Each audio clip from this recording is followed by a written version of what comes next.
7:30 এখনো কুয়াশা। দেখো সরস্বতী পুজোর পরের দিনের এই অবস্থা। সারা রাত মনে হচ্ছে বৃষ্টি হয়েছে হালকা, তবে হয়েছে। আর সূর্যদেব উকি দিয়েছে, চারিদিকে মাইকের আওয়াজ। সরস্বতী পুজো, আমাদের ছাদ থেকে প্রচুর গাছ দেখতে পাওয়া যায়। দেখো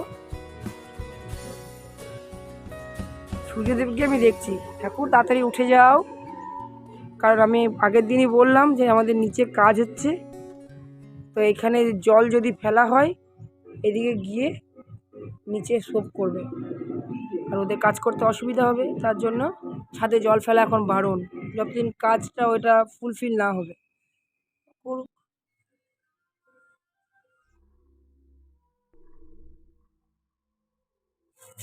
good morning, a big welcome to my channel. তো কেমন আছো তোমরা? আশা করি খুব ভালো আছো পুজোর দিনে, আর আমিও খুব ভালো আছি। তো আমার এখন সকাল শুরু হলো 7:30 থেকে। তো উঠেই আমি একটু ফ্রেশ হয়ে নিলাম, তারপরে ঠাকুরের বাসনগুলো নিয়ে বসলাম, কারণ আজকে বৃহস্পতিবার, লক্ষ্মীবারের পুজো আছে, তারপরে মা সরস্বতীর আবার দধিকর্মা আছে, তার সঙ্গে আবার ষষ্ঠী পুজো আছে। তো সমস্ত পুজো একদিনেতে পড়ে গেছে। ঘুম থেকে এখনো কেউ ওঠেনি, আমি আর বাবা উঠেছি, আর পর্ণা উঠেছে। পর্ণা চা করছে, আর আমি ঠাকুরের বাসনগুলো মাজছি, আর বাবা ফুলগুলো তুলে নিচ্ছে। বাবা স্নান হয়ে গেছে, বাসনগুলো মেজে আমি স্নান করব। ঢাকা ঢুকে নিয়ে বসেছি, চারিদিকে এত কুয়াশা, তারপর ঠান্ডা লেগেছে, তারপর কালকে দাঁত তুলবো, তো কোনোভাবে ঠান্ডা লাগানো যাবে না। তার জন্য ঢাকা ঢুকি নিয়ে বাসনগুলোকে মেজে নিই, কাপড় ছেড়ে নিয়েছি, আর বাসনগুলো মেজে স্নান করব। চলো পুরো ব্লগটা দেখতে থাকো।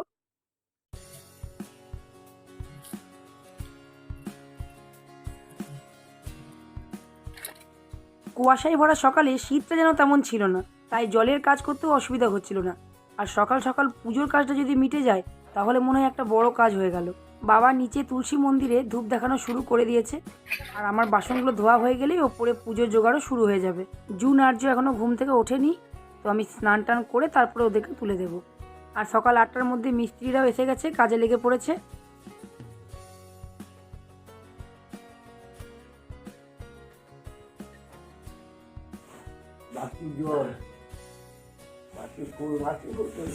বাসি ফুল তো সবগুলোই বাসি ফুল। ওই দেখো ফুলটা ওখানে রেখেছি, ওই ওই যে গ্যাপটাতে। মা ষষ্ঠী স্বরূপ এই শিলনোড়াকে আগের দিনই উপর দিয়ে রাখা হয়েছিল, তো আজকে বাসি ফুল, জল আর দই হলুদের ফোঁটা দিয়ে মাকে পুজো করা হবে। খুব একটা বেশি ফল কাটলাম না, ওগুলো কেটে দিয়ে আমি গোপালকে চান করাতে বসলাম। সরস্বতী দেবী পূজা কর্মণি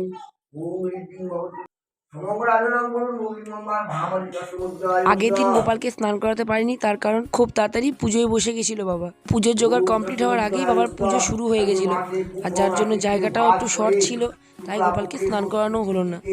মন ভরে আজ গোপালকে স্নান করিয়ে দিলাম।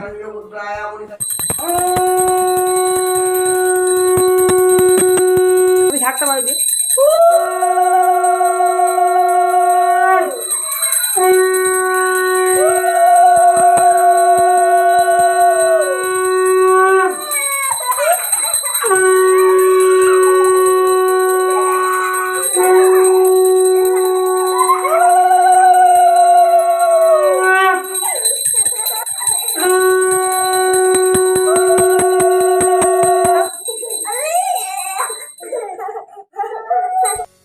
বাবার পুজো করা কমপ্লিট হয়ে গেলে আমরা একে একে মা ষষ্ঠীকে ফুল জল দিয়ে পুজো করলাম।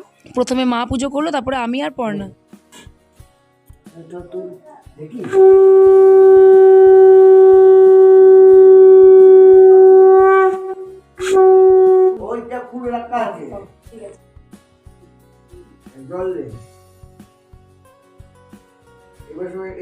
ফোটা দে, অল্প অল্প বলছি, ছেলেগুলোকে ফোটা দিতে হবে।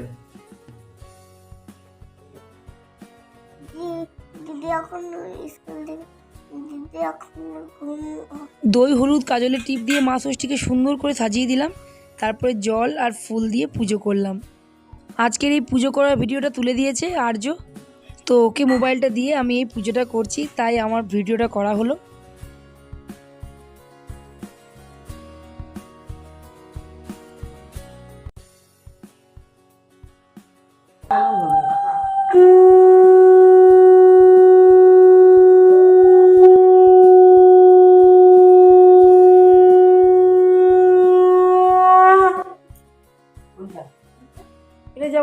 রান্না হয়? যে হলুদটা ফোঁটা দেওয়া হয়েছে। হলুদ দিলাম কেন? তোর মুড়ি খাচ্ছ জুন? না না, তাড়াতাড়ি খেয়ে নাও, ঘুরতে যাবে তো কাম্মার সাথে। গুঁড়ো মেশিনে হলো, সর্ষের তেল মিক্স হয়নি, তার জন্য জ্বলছে। সর্ষের তেলে তো ঝাঁঝ আছে না, সর্ষের তেলে দিয়ে মাখিয়েছে হলুদটা। 2000 টাকা বাবাটা এনে আমি বসে থাকবো 2000? ওইটাই নিয়েছ? সাবধানে গাড়ি চালাবে বাবা। থইটা নাও, ওই দেখো নীল থলিটা, ওটা নয়, নীল রঙের থলিটা দেখো কোথায় রাখলাম দাও। কালকে যে তৈরি সেটা কি হলো? টাটা, সাবধানে গাড়ি চালাবে। যে দুটো বাড়ি সরস্বতী পুজো কালকে বাবা আর সোমনাথ করেছিল, আজকে ওই পুজোরই দধিকর্মা করতে বাবা আর সোমনাথ এখনই বেরোলো। আর এদিকে আমার ঘরের পুজো কমপ্লিট হয়ে গেলে পুরো ঠাকুর ঘরটাকে আমি গুছিয়ে নিয়ে কতগুলো কাপড় কেচেছিলাম একদম সকালে, মিললাম আমি প্রায় 11টার সময়। তো ওগুলো আগে মিলে নিই, তারপরে একটু চা খাবো।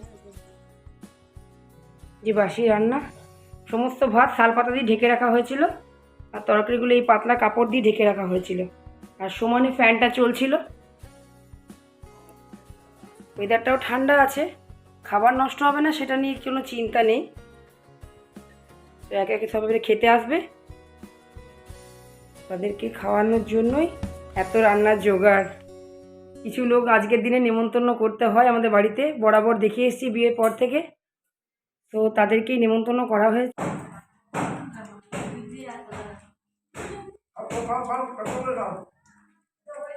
রাত্রি ভাতগুলো খা, ভাতগুলো খা।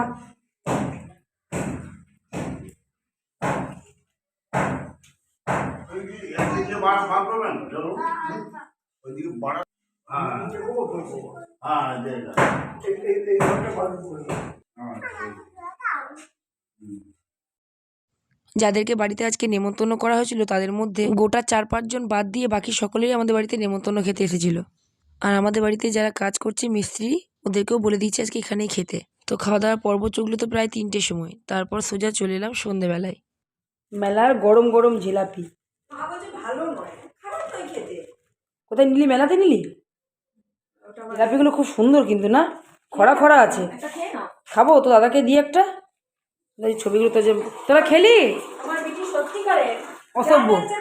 হ্যাঁ, ওকে আমি নিয়ে মেলায় যাবো না যে আইসক্রিমের ওখান থেকে টেনে নিয়ে আসতে পারি না? গজাটা ধরে টেনে দেবে না? বলছে আমি খাবো, গজা খাবো। এখন বলছি জিলেবি খাবো। তুই আইসক্রিম খেলে দিয়ে সারা রাত তো কেসে বেড়াবি, তখন তো আমাদের রাত্রে ঘুম চলে গেল। চাউমিন খাবো, আমাকে চাউমিন কিনে দাও, ফুচকা খেতে। ভাই একটু লাগিয়ে রেখে দাও লাগে জিলাপি। ভালো ভালো, আর একটু ভালো হলে ভালো। রাতের খাবার মুড়ি, কাঁচা লঙ্কা, পেঁয়াজ, সর্ষের তেল, আর এই যে কলাই সিদ্ধ, রাঙা আলু, আলু, বেগুন, সিম দিয়ে রমা কলাই সেদ্ধ। হ্যাঁ না, তুই দিয়ে দি। ছোট ছেলেগুলো বেড়েছি তো আজকে ঠান্ডা খেতে হয়, আর ভাত একবেলাই খাবো। তো রাত্রে সবাই মুড়ি আর এই জিলাপি। ছেলেগুলো দেখি জিলাপি নেয় নেই, কারণ ওরা মেলা গেছিলো, মেলাতে আজ চাউমিন খেয়ে এসেছে, তো জিলাপি না নিতেও পারে। আর একবার জিলাপি এসে খেয়েছে গরম গরম, তার জন্য ওদেরকে আর এখন জিলাপি দেবো না, রাত্রে শরীর খারাপ করে যাবে। ব্লগ এই পর্যন্ত। ব্লগ পছন্দ হলে অবশ্যই like, share, comment and subscribe করে আমার চ্যানেলটিকে সাপোর্ট করবে। ততক্ষণের জন্য গুড নাইট অ্যান্ড টাটা।